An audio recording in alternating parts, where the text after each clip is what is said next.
There. Yeah. Sunday again. Pretty nice day. Just got out of church. Heard a decent sermon. Very good sermon, actually. Very uplifting sermon. Things are going pretty well for me right now. Back in the routine of school. Went back to school, and I worked there, so back in the swing of that again, I guess. And so yeah, everything's going pretty well for me. Can't complain. Well, I could, but you know what? I don't think anybody'd care, and also I know people who have a lot worse. So you know what? I'm going to try to count my blessings. However,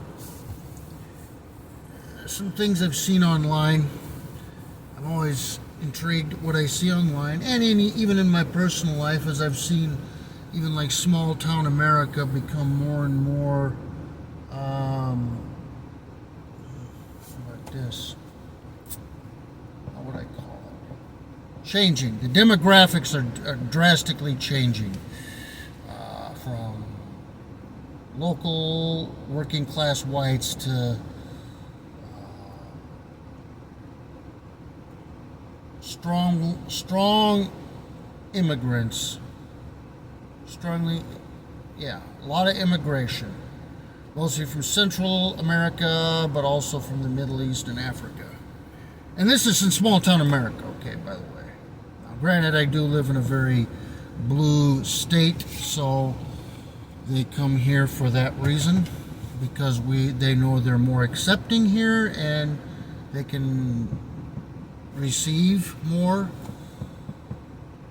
So, with that being said, something I've noticed a lot online and even in the system that I'm battling is colonization. How about that? We'll go with that term, colonization. Colonization of anywhere but your home country, which I guess in the case of white people is Europe, you know.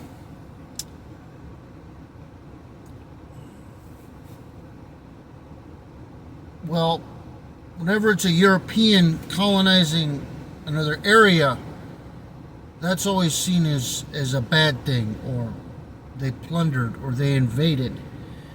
All these terms, all these kind of negative, harsh terms that are used. And I'm going to say they're not always wrong. I mean, there was some plundering, there was some invading, there was some slave taking, transporting, buying, selling. So it's not all incorrect, okay? But it seems like that's all it's known for now. All they contribute to Europeans and Christianity, or what I like to call Christendom, is bringing their diseases, bringing their, bringing slavery, plundering, taking land, making the lives of everyone around them worse, the local populations, the native peoples worse, never better. And that goes for whether it's Africa or North America, South America, the American continents, even Australia, India, Whereas in Western Europe and the Americas, the West, we're seeing the reverse done now here, especially with a group known as the Muslims.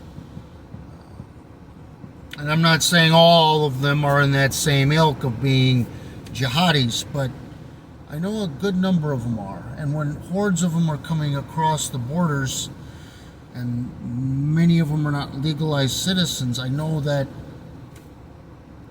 that tends to not be a good thing, and you're seeing the consequences here. History can tell you this. Something that I just saw in the news that got me rather upset was a young woman that was an immigrant here. She actually had escaped the Ukraine, which was a bad situation for her, and immigrated here to the U.S. and was just stabbed to death by she escaped one situation, came here, thought she was safe. She got stabbed to death by a homeless thug, sub-Saharan African thug, who looked every bit the part, with his dreadlocks and tattoos, multiple tattoos. It was just a random hate crime, act of violence. She died, and of course, she doesn't, just kind of like with the farmers in South Africa, she doesn't fit the phenotype of a victim, of a oppressed refugee. So she gets no time in the news at all. Mainstream news. You have to dig this stuff up.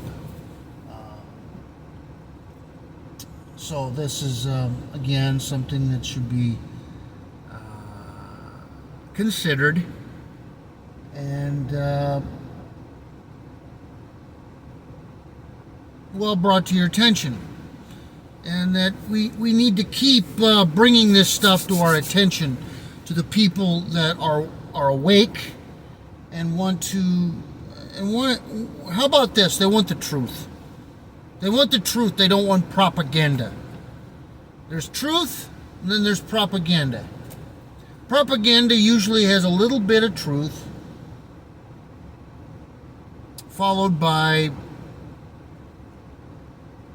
a sweeping number of lies and drastic overgeneralizations that are meant to sway an audience that is just not informed. See, I don't watch mainstream news. I haven't for years. I get all my news is from my own searching, from other people, from my own experiences, and YouTube and Facebook and I just got a TikTok account not too long ago, and I've been sharing a little bit on there, but that's all where I get my news from. I don't watch anything. If you ask me what was on CNN or even Fox, I don't know, and better yet, I do not care, because I know it is 90 to 5% propaganda and lies. And that's all I'll have to say about that. And I'm just hoping that, even in the school system where I'm at, I'm hoping to awaken a number of more young men to what's going on. So we'll see what happens. And in the meantime, I do have just enough faith in the Trump administration. Just enough. Not much, but enough. So that's all I have for that. And with that, I'm looking forward to the Viking season starting tomorrow. It's about time we had a winning season for once. But I don't really have any faith in them. Anyways, it is what it is. Take care and enjoy your day. Thanks for listening.